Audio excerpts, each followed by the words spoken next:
Uncle, please help my mom. The room went quiet the way a church does after the last hymn. Pool cues froze mid-stroke. Cards hovered above the table like they were unsure what came next. The jukebox was between songs, the neon beer signs breathing in and out along the walls. A little girl stood in the doorway gripping the metal push bar with both hands, hair in wild tangles, knees scuffed, breath hitching. She couldn't have been more than 8. Who's her uncle? Someone muttered. Hank Mercer, most folks just called him Gravel, pushed his chair back, the legs rasping across the floorboards. He was the kind of big that made a doorframe think twice, 6'5" in stocking feet, shoulders like the hood of a Buick, beard the color of old nickels. The leather on his vest had gone soft with years. He stepped into the wash of daylight cutting across the bar's threshold and crouched until he was eye level with the girl. "You came to the Iron Horses, kiddo," he said, voice like distant thunder. "You're safe. What's your name?" "Lily," she whispered. "Lily Ann." "All right, Lily Ann." His eyes flicked once over her, no obvious injuries, no blood, and then settled back on her face. "Tell me what happened." "My mom said. She said if anything bad ever happened, not to run to the badge." The girl swallowed. "She said to find the men who ride the iron horses out by the river road. The ones with the eagles on their jackets. That you'd help." Gravel's brows tugged together. The bar's air smelled like old smoke and lemon oil and the faint metallic tang of rain about to break. He kept his voice even. "We'll help. Where is your mom?" The girl's lips trembled. "The basement," she said. He locked her in the basement. "Who's he?" The girl half turned, pointed down Maple Street like she could point through half the town. "A policeman," she said, and the word didn't sound like it fit in her mouth. "He wears the blue shirt. He says he can do what he wants." A couple of younger guys at the bar muttered curse words they pretended were under their breath. The older ones took a breath and let it sit between their ribs where the temper used to live. Gravel kept his face flat, but his knuckles whitened slow and steady. "What's your mom's name?" he asked. "Maria Morales. She works nights at the hospital. She's the one who taught me where the fuse box is and how to open the back gate if I ever had to run and how to get to this place." Lily's eyes tracked up to his face like she was trying to decide whether to cry. "Uncle, please. He has my mom." "All right," Gravel said. He stood every inch of him careful. "You did exactly right. You found the eagles. Fellas, patch up. Nobody spooked the kid." Chairs scraped. Leather creaked. The iron horses stood, and for a beat the bar filled with the small, honest sounds of men pulling on work they were proud to do. A hand appeared on Lily's shoulder, Roxy, who ran the kitchen, and pressed a cold glass of water into her palm. "Sip," Roxy said, voice all velvet. "You stay by me, okay?" Gravel turned. "Slate," he said to a gray-eyed biker who'd done 2 tours, and then 20 years driving a rig called Sheriff Tyler. Not the city boys, the county. Tyler's straight. "Use my name and tell him to put his deputies on listen, not rush. We ain't stomping a hornet's nest without a suit." Slade nodded and peeled off toward the payphone by the restrooms, because the Iron Horses kept a payphone even in 2025, mostly out of stubbornness. Doc, Gravel said to a thin biker with tattooed knuckles that spelled, "Home, you're on first aid. Pack a bag." He looked back to Lily. "You ride with me, sweetheart. We'll go slow." "Can I?" She swallowed. "Can I hold your jacket?" "You can hold my jacket." They stepped into the late afternoon sun together, light, clean, and honest on the river's wide back. Gravel swung a leg over the big Harley, then turned and lifted Lily onto the pillion like she was made of spun sugar. He handed her the spare helmet he kept for his niece. It was powder blue, scuffed. Somebody had stuck a faded daisy sticker on the back years ago. She fastened the strap with trembling fingers, and then, as promised, took hold of his jacket with both hands. Riverside, Ohio is the sort of town where everybody knows your car by the dents in the door. They know which porch swing squeaks and which dog will bark even after a stroke took most of his voice. The Iron Horses clubhouse sat at the edge of town, near the old grain silos where the road flattened out and grew honest. As the bikes rumbled into formation, no hurry, not a parade, just a certainty. Gravel could feel the old math waking up in his bones. A problem had been set in front of him. He could count to the answer. Man, house, basement, badge, child, mother. He took a breath, tasted the day. Maple, cut grass, hot asphalt. The guilt of a storm the sky was still deciding on. The address came through Slate's voice over the CB 1129 Pine White Ranch, with a carport back gate to an alley. Copy, Gravel said. 2-block approach, no circus.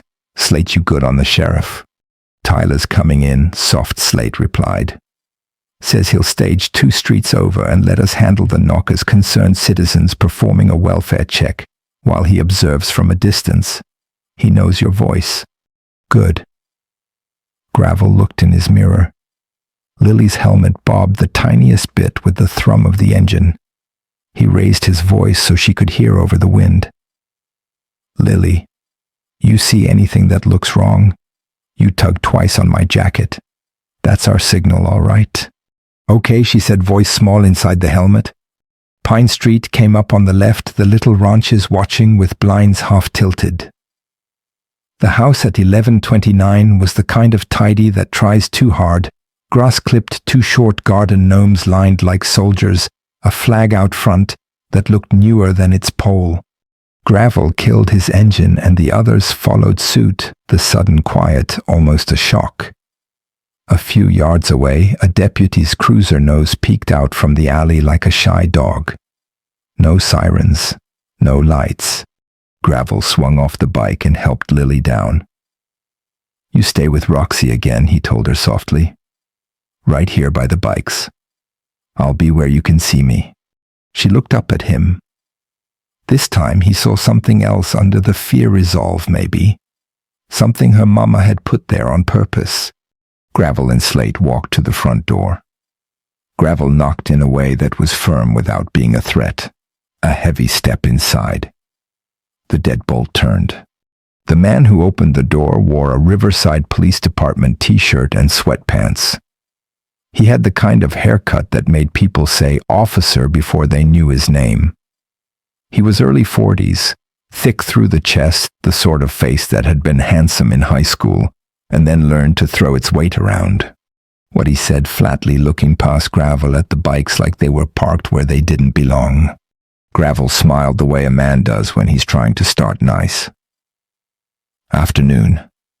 We're here about a welfare concern. Got word someone might be in distress inside this residence.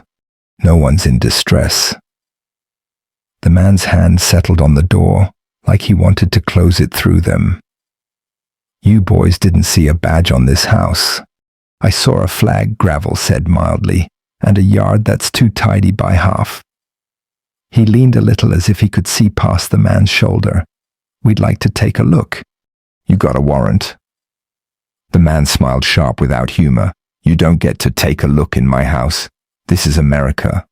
Which is why Gravel said, still pleasant, your neighbors called the county, because they heard crying, and because they know me, and because nobody on this street is deaf. He tipped his head at a point near the carport. Like the vent down there. That's a basement vent, right? With the fan on, I ask, because whoever you've got down there is hoarse now. Color rushed up the man's neck like a storm. Slate spoke, and Slate had the kind of voice that can make a person imagine a desert and a long road and being wrong alone on it. We're not here to play hero, he said. We are here to make sure a child's mother is breathing. You can make that happen with your keys. The man's jaw jumped. You threatening an officer of the law?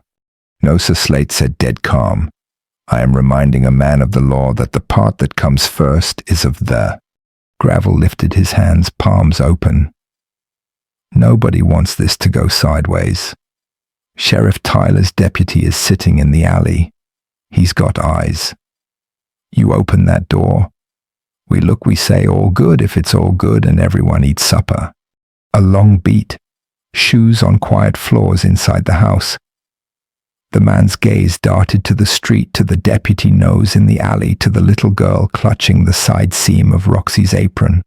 He exhaled. Fine, he said through his teeth. Don't touch anything. Keys clinked. The air inside the ranch house smelled like pine sol, and something under it like a rag mildewed in a bucket. The hallway was narrow.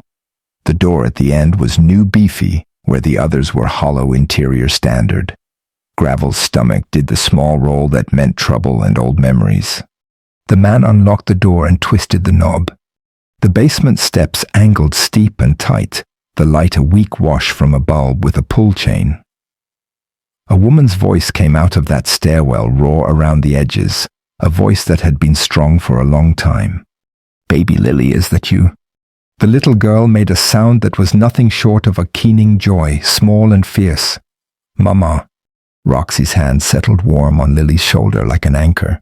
"Move," Gravel said, and for the first time there was nothing soft in his voice. The man stepped aside. The woman at the foot of the stairs wore navy scrubs that looked slept in. Her face had the pallor you get when the air you've been breathing isn't right. One wrist bore an angry ring where a zip tie had been too tight. Her hair black-shot with silver stuck in clumps near her temple. But her eyes were clear, steady. A nurse's eyes. The eyes of someone who'd told 1,000 panicked families the truth without flinching. "Ma'am," Gravel said, easing down the steps. "Name." "Maria Morales," she said. "I'm okay. I need water and a chair in that order, and I'm going to need someone to sit on their hands while I speak to a sheriff." She climbed one step, then paused, breath-catching. Gravel stepped down and offered an arm without touching. She took it. Behind Gravel, Slate said conversationally, "You zip-tied a nurse, son." The man at the top of the stairs didn't answer. The silence he made felt like a fist. Maria reached the kitchen, and then Lily was there, small arms around her middle face, pressed to her stomach. Maria's hand cupped Lily's head, like it had been built for that one job since the beginning of the world. Tyler Slate called toward the back door. "You should come in now." Sheriff Tyler was older than his badge by a decade, one of those county lawmen who wear the hat because they earned it. He came through the carport, nodded once to Roxy, once to the girl, and then took in the man in the Riverside PD t-shirt with a look that was as polite as a boot heel. "Officer Hale," Tyler said. "Am I seeing what I think I'm seeing?" Hale's mouth flexed. "Sheriff, this is a misunderstanding." Tyler tipped his head. "Your misunderstanding or mine?" Maria sank into a chair. Roxy set a glass of water in front of her and a wet dish towel on her wrist.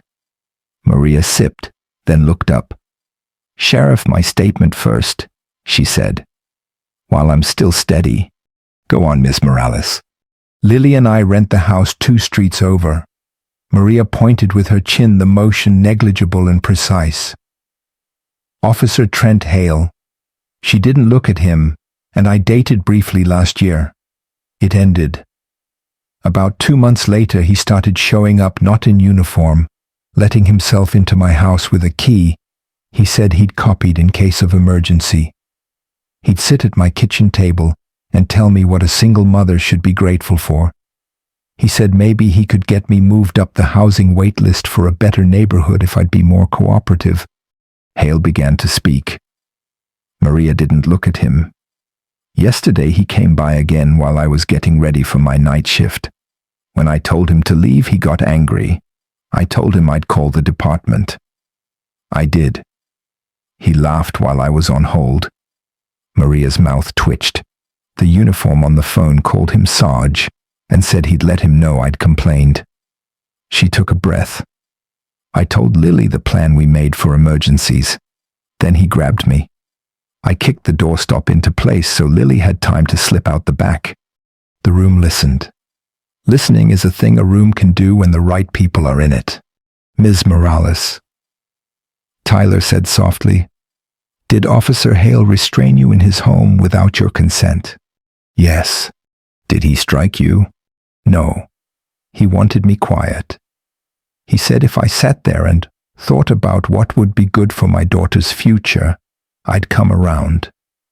He told me he had friends who could make sure the next time I called for help, nobody came.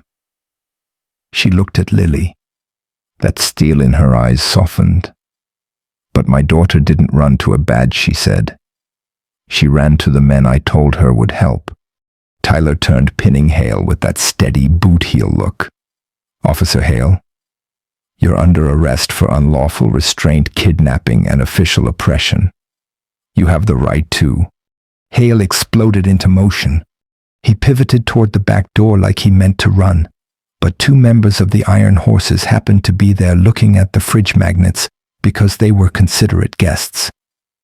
They didn't lay a finger on him, didn't have to. One stepped left, one right, the way a herd dog guides not by force, but by simple geometry. Hale met the physics of his own bad decision and stopped. Hands behind your back, Tyler said, voice quiet. Hale looked at the room. Gravel saw the exact second it dawned on him that the badge on Tyler's chest was heavier than the one on his t-shirt.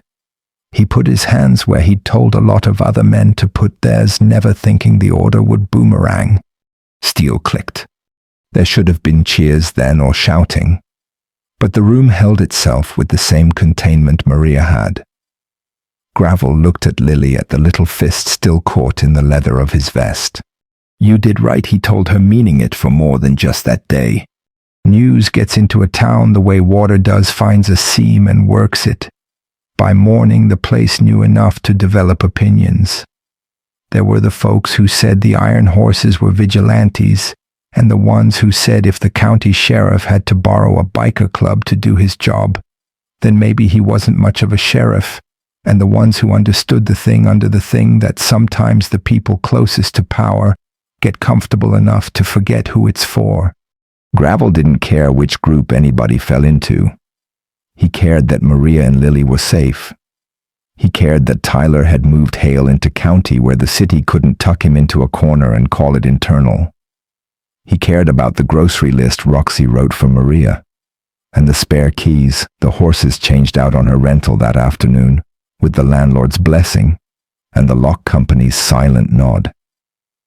He cared about the way Lily's shoulders dropped a quarter inch when the new deadbolt crack-snicked into place the first time. It should have ended quiet, it almost did. But 2 nights later, the Riverside City Council held their monthly meeting. The agenda was boring on purpose: crosswalk, repaint, budget, park benches, the annual Founders' Day parade route. Council meetings in small towns are designed to be the kind of dull that means everything's working. The chamber was half full. The younger cops came in, crisp shoulders, squared eyes flat. Some of them were angry that one of their own had been marched out in cuffs, angry that the town was talking, angry with a free-floating youthful anger that needs a target and finds one easily. The older cops held themselves still and let the rage run out where it couldn't hurt anyone. Maria sat near the back, 2 rows from the aisle, wearing a clean blouse with the sleeves rolled past her elbows. The zip tie mark was almost gone.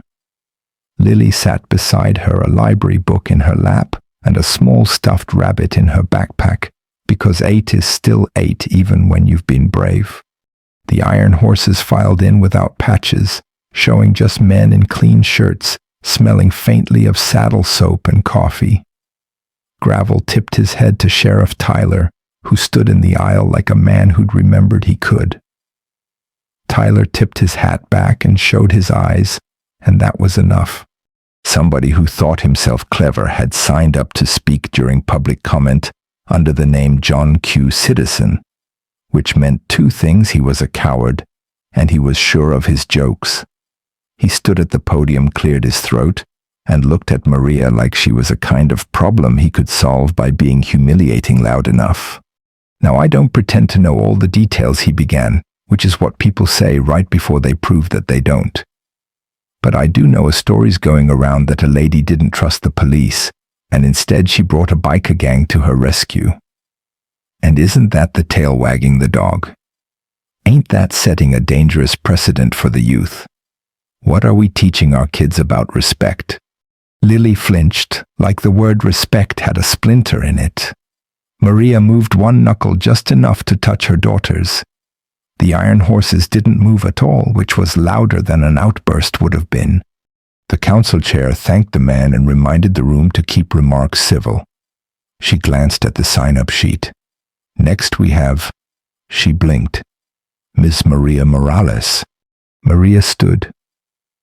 Gravel saw the ripple that went through the younger cops at the back shoulders, tightening eyes, narrowing, as if testimony were a threat instead of the root of their own profession. He felt a cool, steadying anger in his chest and let it sit there like a coin laid flat. Maria reached the microphone, adjusted it an inch down, and looked out over her town. "I'm not here to smear a whole department," she said, voice clear. "I know good officers. I've watched them hold the hand of a dying man because his wife couldn't get there in time. I've seen them bring in soup to my ER on nights when we were drowning." She paused. But two truths can stand next to each other. There are good officers and there are some who believe the badge is a crown. Nobody moved. "The night Officer Hale locked me in his basement," she continued, "my daughter could have run to a badge. She could have run to the nearest blue shirt and prayed he wasn't one of his friends. Instead, she ran to men with no badge at all, but with something I'd watched them carry without fail, neighbors' names in their pockets, and a stubborn love of rightness that didn't need a uniform to exist." She placed her palm flat on the podium. Gravel saw the little tremor, adrenaline finally leaving the body. "What are we teaching our children about respect?" she said, looking toward where John Q. Citizen had sat down. "That's the question. Respect isn't a costume. It's earned. It looks like humility. It looks like listening before talking. It looks like strength held in check." The last word hung there. Check. As in not unleashed on someone weaker just because you could. A young cop barely older than a college freshman stood up without being recognized. "So what, ma'am? We should just let biker gangs patrol our town now." The room made that collective inhale again, the one from the bar. Gravel didn't stand.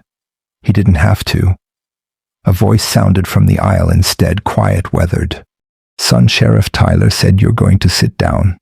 And after this meeting, you're going to come by my office, and I'm going to tell you some things about the difference between authority and service that no academy can teach you. You're going to carry those things for the rest of your career if you want to do any good." The young cop's neck went red. He sat. "Chair recognizes Mr. Mercer," the councilwoman said, surprising Gravel. He hadn't signed up to speak. But Riverside had always been good at knowing who needed to say a thing and when. Gravel stood anyway. He didn't walk to the podium. He turned in the middle of the aisle and spoke so the folks in the cheap seats could see his face.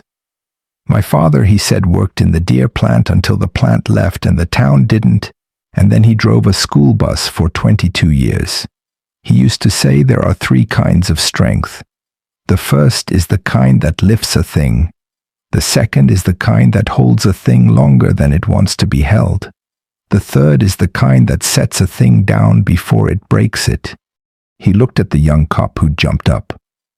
The kid couldn't quite meet his eyes, but he tried. "We're all carrying something heavy," Gravel said. "Badges, patches, kids who need us, neighbors who are watching. So if you're young and your blood runs hot, maybe consider that third kind of strength. The kind that sets your anger down before it breaks something you can't fix." He didn't say like a woman's trust. He didn't have to. A hand went up in the back, old knotted. Mr. Ellison from the VFW post, whose patience had outlived most of his old platoon. The chair waved him forward, and the old man didn't bother with the podium.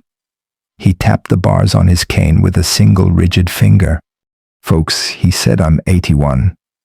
In my time, I've seen a lot of uniforms. I've worn a few. Let me tell you a secret. A uniform will lie to you if you let it. A man won't if you make him speak without it.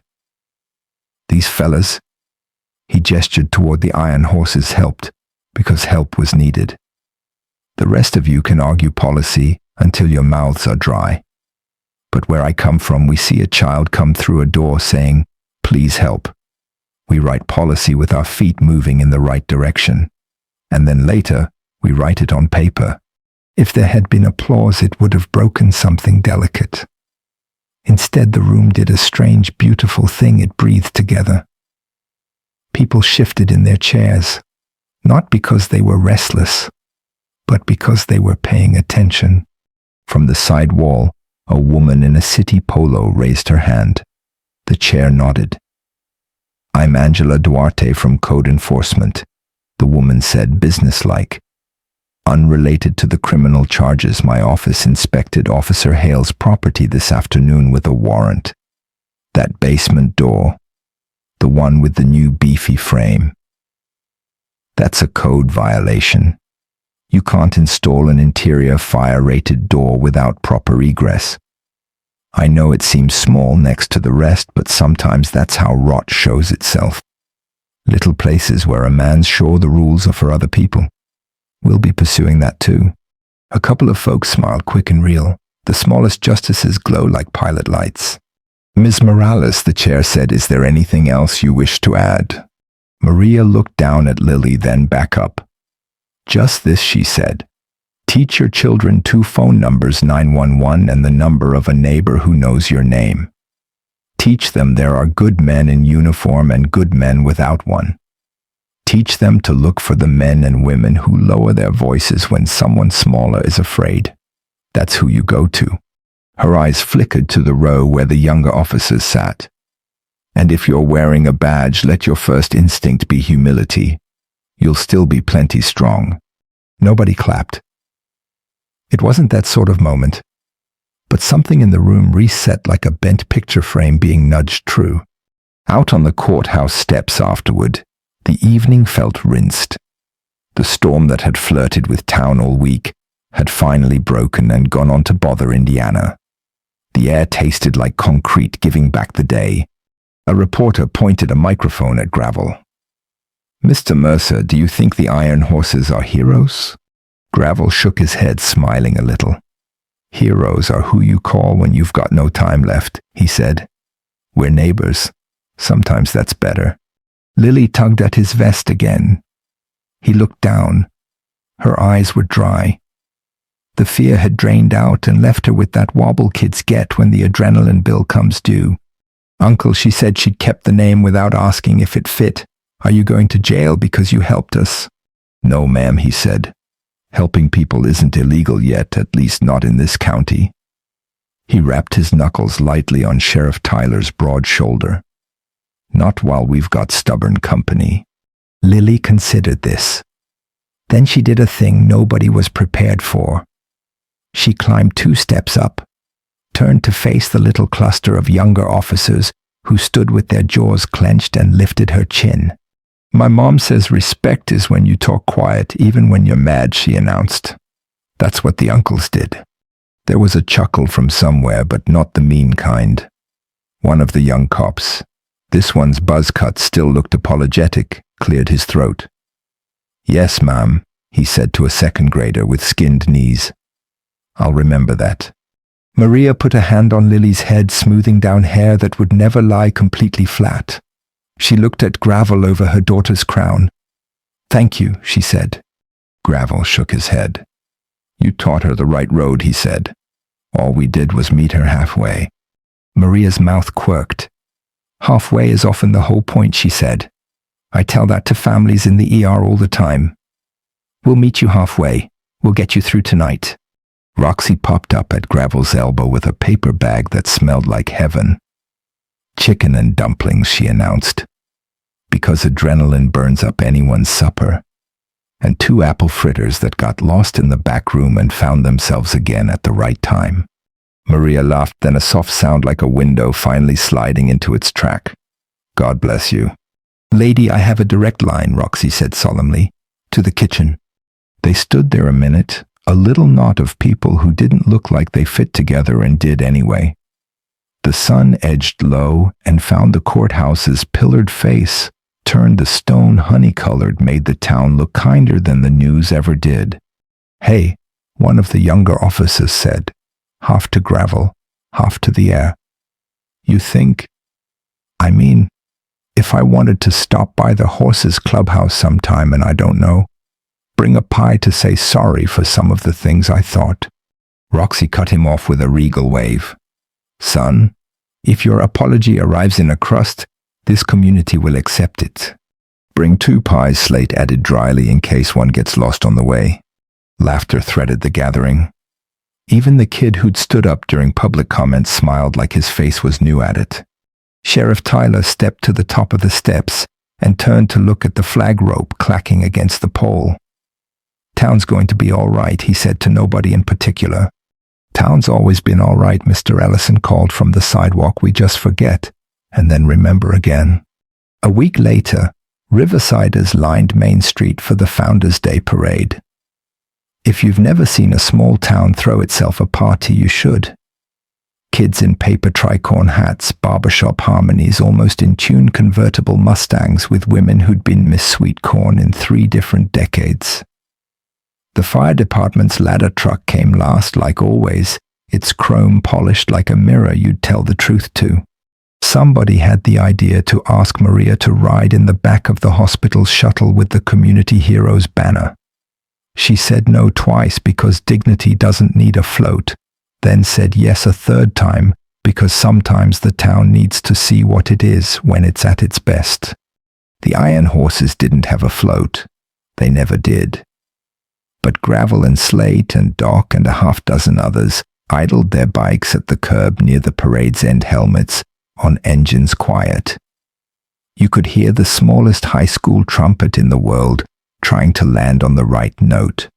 24 cops marched as they always had, step touch, step touch. The younger ones had been practicing how to look straight ahead, and not like they were hoping someone would clap for them individually. The older ones just walked clean and simple. As the unit passed the Iron Horses, one of the rookies at the back, buzz-cut ears, a little pink, glanced left, and then did a thing that made his sergeant flinch. He lifted 2 fingers off his thigh in a salute so small a camera might miss it, but the men it was for did not. Gravel nodded back once, the barest acknowledgement, because humility goes both ways. You don't make a kid's lesson harder by shining a spotlight on it. Lily watched from the curb with a snow cone blue enough to be illegal. She bounced. "Uncle," she shouted when she spotted Gravel. She wiggled her sticky fingers and then did the same tiny salute, graceless and perfect. Gravel grinned like a man surprised by joy and returned it with almost the same seriousness. Behind the band, the city put up a flatbed with a sound system. The mayor, a decent guy neck deep in the daily indignities of trash pickup budgets and replacing the swings at the park, stepped up and cleared his throat. "Riverside," he said, "I'm not going to make a speech. I don't do speeches well, and Miss Morales already said the thing that needed saying.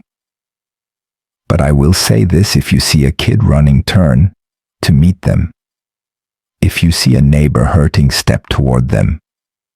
If you wear a badge, bend your knees before your temper. If you wear a patch, do the same. We belong to each other. That's the whole point of a town." He stepped back. The flatbed band, 3 teachers and a mechanic, launched into "This Little Light of Mine" because Riverside was old enough to remember it and young enough to want to.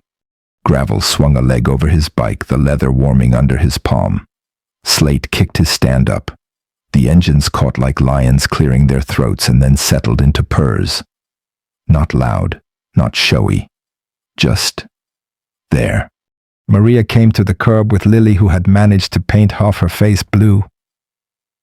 "You'll be scrubbing that till next week," Gravel told the kid. Lily looked solemn. It was worth it. Maria smiled.